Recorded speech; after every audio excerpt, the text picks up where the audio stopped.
welcome back to Undisputed. The one and only Magic Johnson is joining us today. What a treat. How you doing, Magic? I'm doing great, especially when I saw the 3 Hall of Fame tight ends doing the show. I said, my boy, that's going to be great. I can't wait, man. Thank you. I cannot wait. Had a great time. Yes, of course, and all of you are different, too. So Very. You're bringing something different to the table. I'm going to be checking that out. I appreciate that, man. And Skip. Yes, sir. You know, you and I go back. Way and congratulations to your wife and her book and everything. Thank you very much. Ernestine's book, Balls, is doing Yes. great on Yes. Amazon. I Yes. appreciate you helping promote it. Out of the blue, Magic, just without fanfare. Before we go Just- on, you get to your question. What, you blinging, baby. What's that? You just changed up on me. I'm dripping. Yeah, on Friday, he's Drip Bayless. Okay, Not Drip Skip, Bayless. Drip Bayless. Okay, got it now. Thanks to my man Lil Wayne, who also gave Shannon one. So Okay. he doesn't display his quite as often. Well, he's sharp already. You know, he playing it like, you know how we do it. Yeah. So when you did step aside from the Los Angeles Lakers, you said, I need to get back to being Magic. And we want to know how happy has it made you to get back to being that guy as opposed to being confined to having to be working under the auspices of the Lakers? Great question, Skip. I'm so happy. You know, I'm back to building my business. I get to say what I want, you know, about any player, you know, because I'm an ambassador. Before I took that role, I love the NBA. I love promoting the game, the players, and I love for me to take them aside when they want to get into business. Right. And so all those things I couldn't do in that role. So now I'm back to, I can say what I want, do what I want. Also, to the freedom of going and building my business. Because, listen, before I took that role, my business was growing, you know, in terms of infrastructure, in terms of, I have a financial business, a services business. We're $20 billion now. You know, so just building all those is really exciting. Were you neglecting those? Oh, yes, because it was tough to juggle both, but I said, hey, I'm going to step aside a little bit so I can get this thing right. And the blessing is we got LeBron to sign up. Right. And then now, you know, with AD now and the players that they have now, the Lakers have a good job. But I love Jeannie Buss, and we'll always be brother and sister. And if she called me today, hey, I'll be right over there to help her out any way that I can. Do you communicate with her fairly often? No, not right now. I communicate with a lot of people over at the Lakers because they're asking me questions. And the biggest question was LeBron James playing point guard. How did that work for you when you played it for the Lakers? And what happens on defense?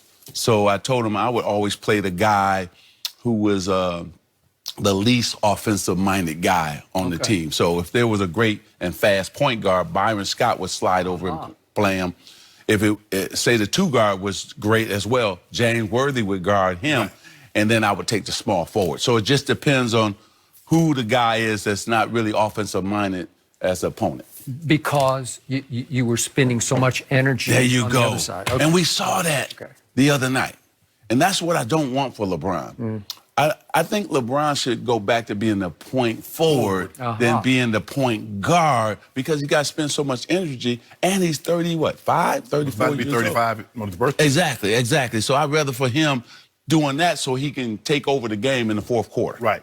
So Magic, I thought, watching the game, is that he went out of his way too much to get Anthony Davis involved. And it took him out of his game. It took him out of rhythm because when we think about the post-up game, you had the Showtime Lakers. You guys were getting the ball up and down the court with Kareem. Right. And then when you couldn't get it up and down, Kareem got on the block. You come to the side, give it to him. He going to throw the sky hook over one shoulder or the other. Shannon, you're absolutely right. What we didn't see, because they were trying to force it into AD. Right. We didn't see the fast break. Right. The Clippers dominated the Lakers on the fast break. What, it was 20-something? 22-5. Yes. And so LeBron is great when listen, that freight train coming down and there's only 1 or 2 guys to beat. It's unstoppable. He's unstoppable. So what happened was they force-fed AD down on the post. But what they got to do, to your point, run it. Okay, where's all the other options first? Then AD flows and get it to him. But what we didn't see was the pick and roll play. In preseason, the Lakers, LeBron and AD on that pick and roll was unstoppable. And I didn't see that in Why? game one. Why? I don't know. I can't tell you. It was working early just to dump it to him because he was just wheeling on two defenders and scoring. Right. And then by the fourth quarter, remember, AD in the fourth quarter went 0 for 2. Yeah. I mean, that's as quiet as you can get. Right? Well, it was a fantastic game. Remember, the Clippers went up 15. The Lakers closed, so I think it was tied at the end of the third quarter. It was. Always the key to the fourth quarter is what team gets off the first 4 or 5 minutes. And the Clippers got off, went on, I think, a 10-12-0 run, and it was basically over with. So in the fourth quarter, you got to go back to really them two doing pick and roll. I'm talking about LeBron and AD. Then have your spot-up shooters, because once LeBron gets into the lane, you know, he's going to pick you apart, whether he's going to score or he's kicking it to the shooters. And Green was hot. Yeah. I mean, he played awesome for the Lakers. But this first game is all about, and you know this, let me see how this all going to work. Right. Okay, Clippers saying, let me see how AD and LeBron going to work. Danny Green, Avery Bradley. Okay, the Lakers saying, let me see how Kawhi what is he going to add to the Clippers? So this is a game of, okay, I'm going to fill each other out.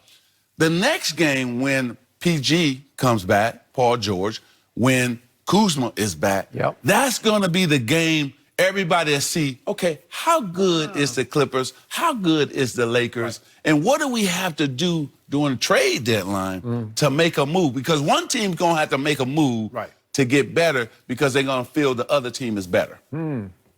So speaking of LeBron, there's a lot of conjecture about how you parted with LeBron when you stepped aside. How do you feel about what relationship remains with you and LeBron? We're fine. Listen, Rich Paul, Maverick, LeBron, I love them, right? And it wasn't that I departed with LeBron. You know, I recruited him here. He wanted to be here.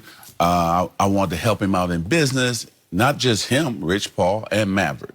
I did a couple of his shows. I can still play that role of the big brother. Right. Nothing has changed other than I'm not sitting in that seat, right? Now, if somebody called me to recruit a player for the Lakers, I'll do that. I did that. Right. You know, I recruited Kawhi, even with all the things that was going on. Right. I talked to Kawhi and his uncle, right? So I think I can help him more in this role because now I'm not handcuffed on what I can say, what I can do. And so I'm always love LeBron because he took a chance on me and he took a chance on the Lakers. And he had options. He could have went anywhere. Okay. And so I think he understands that, hey, listen, if I'm not happy, you know, I'm never going to stay for money. I'm never going to stay for the lights. You know, I'm going to stay because my heart is... You took a pay cut. You got that right. Don't tell nobody. Wait a minute, Shannon. Don't tell nobody. But LeBron and I are good. But there was some reports that he was a little wounded, that you didn't let him know before you announced that you were... That part I can understand. Okay. Right? And, but at the same time, I'm a guy who, I always have a plan, right? I think things out thoroughly, and the decision was made for me, right? For my comfort level. And not just, I didn't tell LeBron, I didn't even tell Jeannie Buss. Yeah. So you have to remember. Good point. So I love both of them. And Did you talk with LeBron since? No, because season, my birthday was going on. You know, I had a lot going on. But I will sit down with LeBron and Rich Paul and Maverick because it's all three of them. Right. You know, it's not just LeBron. Oh, it's all three of them. Talk more Lakers, Clippers, and everything will. else with him when we return, so don't go anywhere. That's right.